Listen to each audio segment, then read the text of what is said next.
Welcome back. In this video, we're going to be talking about rope climbs. I'm going to give you a few different techniques you can try, as well as a few different drills that are going to help you dial in these techniques. And so the next time that you go to climb a rope, you've already got it locked in, because as you know from watching the previous videos, that the drills that you practice are the best way to learn a new skill and get better at it quickly without building bad habits, wearing yourself out, or causing injury later on.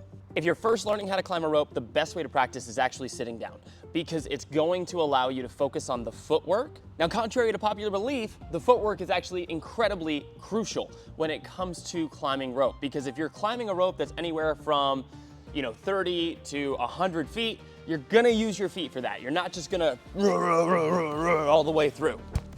There's really four main techniques that you're gonna see people trying when it comes to learning how to climb a rope, especially if they're just starting out. The first one is obviously just hand over hand, just pulling yourself up the rope like so. Now, this can be a pretty quick and seemingly intuitive approach.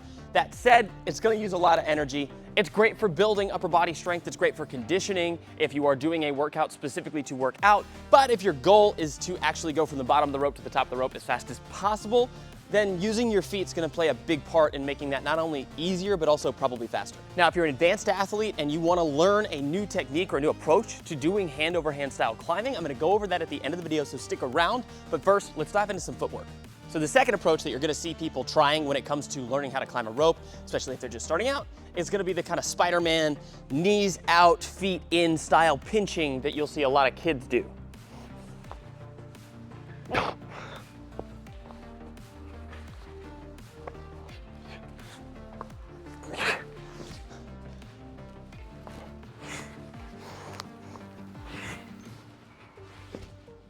As you can see, that one's not my favorite approach. I definitely need to work on my hip mobility before I'm gonna be able to do that one as effectively. But even still, the security of that style of climbing isn't necessarily as high as doing something like a J-hook or a Spanish chair. And this next one is called the J-hook, and it's my favorite. The J-hook is absolutely, in my opinion, the fastest and the most efficient way to use your feet to climb a rope, and I'll show you how using this style of climbing can actually be faster than simply going hand over hand. Now, the J-hook, what I'm gonna be doing is I'm gonna start with the rope in between my toes, and what I'm gonna do here is I'm gonna pretend my hands are feet, and you'll see that what I'm gonna do is cross my feet like so. And then, while I have my toes forward past the rope, I'm gonna uncross them, and I'm gonna pull up with the foot that's underneath the rope, and I'm gonna push down with the foot that's on top of the rope. And as you can see, this makes that J shape, hence the name J-hook.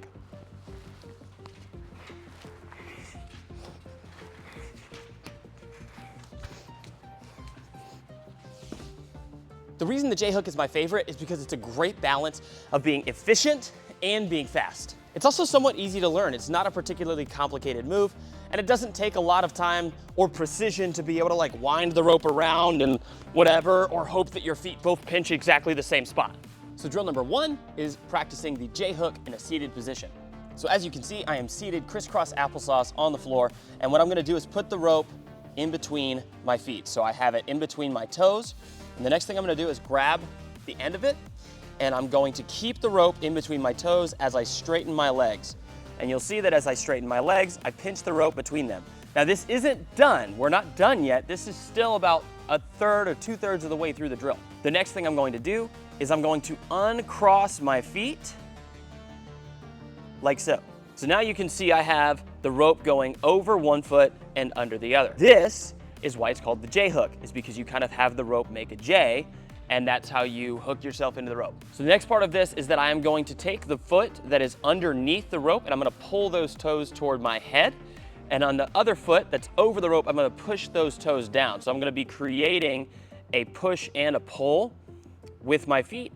And that's going to give me the tension that I need to pull as hard as I can on this and not have it slide. I'm not focusing on trying to squeeze my feet together here and hope that gives me enough tension or enough friction on the rope so it doesn't slide. I'm going to create tension by pushing my toes down with one foot and pulling my toes up with the other. Again, the foot that is underneath the rope, if I do it this way, you can see this foot is underneath the rope, so my toes are gonna pull up.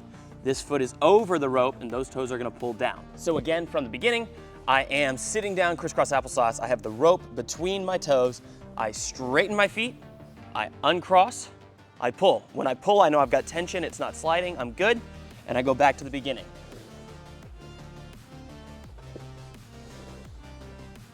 And the last technique we're gonna talk about today is what we call the Spanish chair.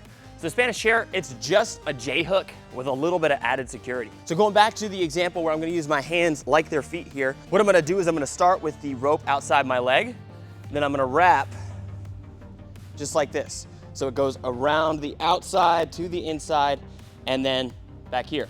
Now the next thing I'm gonna do is take my feet, cross them just like a J-hook, uncross, and boom. So there's still a J-hook involved with this technique, but the benefit of doing a Spanish chair is if you're gonna be sitting up there for a while, you wanna have that extra security, you don't wanna worry about slipping. Well, when you have it wrapped around your leg like this, there's a whole bunch of extra friction, which makes it less likely to slide. So if you need to, maybe you're climbing a 100-foot rope and you need to shake your hands out real quick, well, Spanish chair, take a second, shake it out, shake out your other hand, and move on. You can do the same approach with the Spanish chair. The only thing about the Spanish chair is you already have to have your J-hook down before you're gonna be able to learn the Spanish chair, and it's a little bit more difficult to practice the Spanish chair in a seated position. Now, some people like the added security of what we call the Spanish chair at Ninja Obstacle Academy. I don't know if that's what it actually is called. I heard it called that once, and now we're running with it. Now, the Spanish chair is just the same thing as the J-hook, but it's got a little bit of added security or added stability, because what you're gonna do is you're gonna start with the rope outside your leg, and now you've got it wrapped all the way around, and you are also going to J-hook at the bottom of it. So again, I'm not pinching my feet together to lock this in, I'm pushing with one foot and pulling with the other, and that's how I get that tension. There's more stability with this, there's a little bit more security because you've got it kind of wrapped around, there's more friction. The only thing I would say is if you're gonna practice the Spanish chair, make sure you're wearing pants, because when you get that tension on the rope, that is putting a lot of pressure right here on my shin. And if I go to slide down or I don't unravel and I go to go up, that's gonna start eating into the skin on my shin. And so I would definitely be wearing high socks or pants or sweats or something to give you that little layer of protection.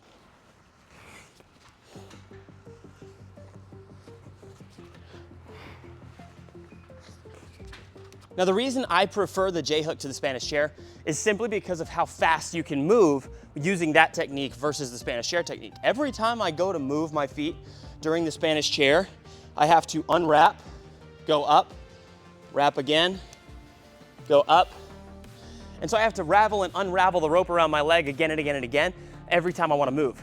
Whereas with a J-hook, I simply bring my feet up, uncross, bring my feet up, uncross. Now, the last point I'm gonna go into here is kind of nuanced. The reason that I love practicing footwork and using my feet on these rope climbs is something that you may not have necessarily noticed when you were watching me climb earlier. Instead of pulling like this, what I'm doing is I'm tucking my feet way up, and then I'm getting my J-hook in there, and then I'm standing up. So I'm really not using my upper body to pull my way up the rope. I'm using my lower body to stand and then reach, and then stand, and then reach, and then stand, and then reach. What's awesome about this is not only how much it saves your upper body strength, but also you're covering half the distance of your body every time you bring your knees up. If you can get your feet up to where they're about even with your hips, great, you're covering half the distance of your body every time you stand, rather than having to pull and covering about a foot at a time. So for somebody like me who's 6 feet tall, when I bring my feet way up high, I cover 3 feet every time I bring my feet up. So on a rope like this one, which is really probably only about 15 or 16 feet high, I can cover this in 2 to 3 movements.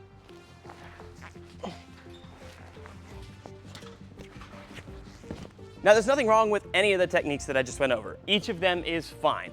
Really, the cool thing about Ninja is that if you get from A to B, you did it. It doesn't really matter how necessarily. Each one has its strengths and its weaknesses. I think the J-hook is the best overall. I think that it's the easiest to learn, that's gonna provide the most stability, and also give you the efficiency that you need so you're not having to pull your way up the rope the entire time and still being kind of fast as you climb. But pick whichever one works best for you, and you may find that you use different variations in different situations. Now, as promised, for you advanced ninjas out there, I'm gonna go over one more technique on how to do hand over hand without focusing exclusively on using your upper body to do it. Now, if you watched my previous video on drills, you may remember a movement called the glide kip, and that's the movement where you go underneath the bar, you bring your feet up, and then you use your feet as a counterweight so that your torso, your shoulders and everything go on top of the bar. So that same principle applies anytime that you are trying to move up an object or from one object that's lower to a higher object while moving backwards. And that goes back to something that I haven't spent a lot of time on this channel, but it's something that's crucial to the way that we train here at Ninja Obstacle Academy, and that is we don't teach obstacles, we teach movements, and there are only 6 ninja moves. So that glide kip movement where you're using your feet as a counterbalance to go up, that falls into the dyno movement category. And anytime that you are throwing yourself up and or back from one object to another or reaching to a higher level of the same object, that falls into that dyno category. Consequently, because it all is in the same category, you can use the same movement to generate the momentum you need without needing to focus on strictly upper body strength. Go back and watch that video where I do the glide kip. I'm not pulling myself on top of the bar. I am using my legs to leverage myself over the bar. I'm like an upside down seesaw. Same rules apply when it comes to rope climb. If I am vertically stacked, that is my hips are underneath my shoulders, and I climb like this, I have to pull using my arms to do that. I can pump my knees a little bit if I want to, and that can help some, that's great. But there's another way that's gonna allow you to use more of your core and your back rather than your arms and still get the same height, possibly even more height with every time you reach up. So again, going back to the principle of the dyno style movement, that is where I use my legs as a counterweight to leverage my shoulders and my upper body up higher. I'm gonna go back to that same style where I'm gonna open, so my feet are behind my hips, my chest is back, I'm in an arched position. Then I am going to close, and I'm going to bring my legs up as high as I possibly can. At that point, I'm going to shoot my feet or my knees up and out. That gets me into that upside down seesaw position. And as my feet drop, my shoulders go up, and I can reach to the next level.